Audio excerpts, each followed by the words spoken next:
Hopefully you paused the video and did this problem. If you haven't, do that now. I'm going to show you how to go through this. You can do this as quickly as you'd like, as always. As always, my f prime is going to be my trig function. I'm going to let f prime be sine of x. My g is going to be my polynomial. So my g is x squared plus 3x plus 1. If I integrate sine, I end up with a negative cosine of x. If I take a derivative of g, I end up with 2x plus 3. That's obviously linear, which is the reason why I'm going to have to do another integration by parts here in a moment. This means my original integration is going to be equal to f times g. F times g becomes x squared plus 3x plus 1 multiplied times negative cosine of x. I'm going to throw the negative out front. Minus integration of f times g prime, that is 2x plus 3, again multiplied times negative cosine of x.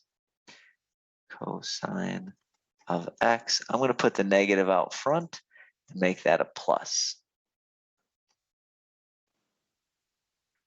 Now I have another integration component that I can't do using direct rules. So I'm going to use another integration by parts on this component here. When you do that, we do the same thing. F is going to be cosine of x, the trig function. F prime is going to be the cosine of x, the trig function. G is going to be the 2x plus 3 polynomial. F, the antiderivative of cosine is positive sine. The derivative of g, in this case, is a constant number, which is 2, which is really what I like to see. The negative x squared plus 3x plus 1 is still out front, multiplied times cosine of x. What happens is I replace this integration piece with fg, f times g. That'll give me 2x plus 3 multiplied times sine of x minus integrate f times g prime. That's simply 2 sine of x with respect to x.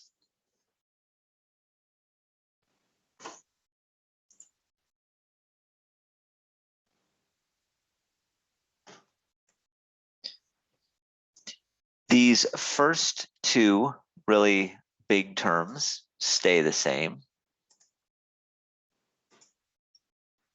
If you'd like to distribute the negative sign, you could. You don't need to do that. This last integration, the antiderivative of sine is negative cosine.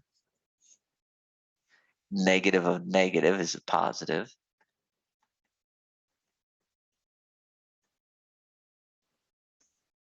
And we always have to tack on a plus c at the end.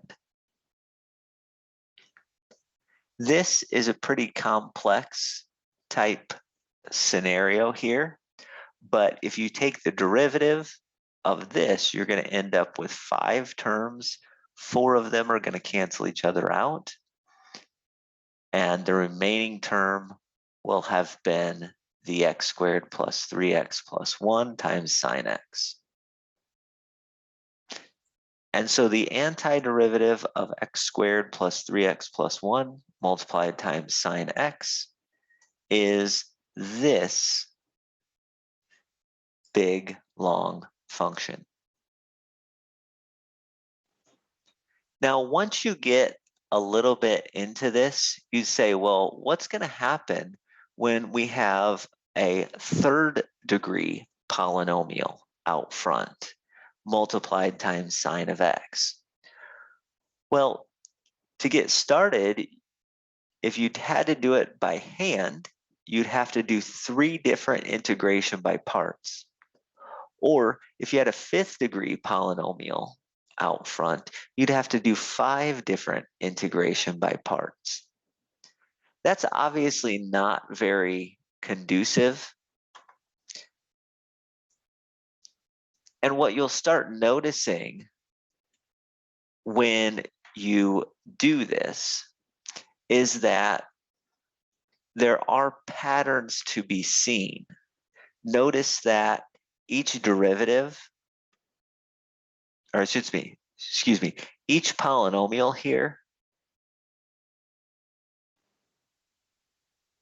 is the derivative of the one before it, meaning 2x plus 3 is the derivative of x squared plus 3x plus 1. 2 is a derivative of 2x plus 3. Therefore, you can start doing patterns and kind of coming up with these things. And then this bounces back from cosine to sine to cosine. And again, you can see some patterns there. So if you had to do a really high degree integration by parts where the polynomial was, let's say, a 5th degree polynomial, then you would want to start looking for patterns, and there are a lot of patterns here. I'm not going to have you do a 5th degree polynomial because that would just take a long time, and we're not going to look too deeply into the patterns that we can see with these integration by parts scenarios when we have polynomials and trig functions or polynomials and exponential functions.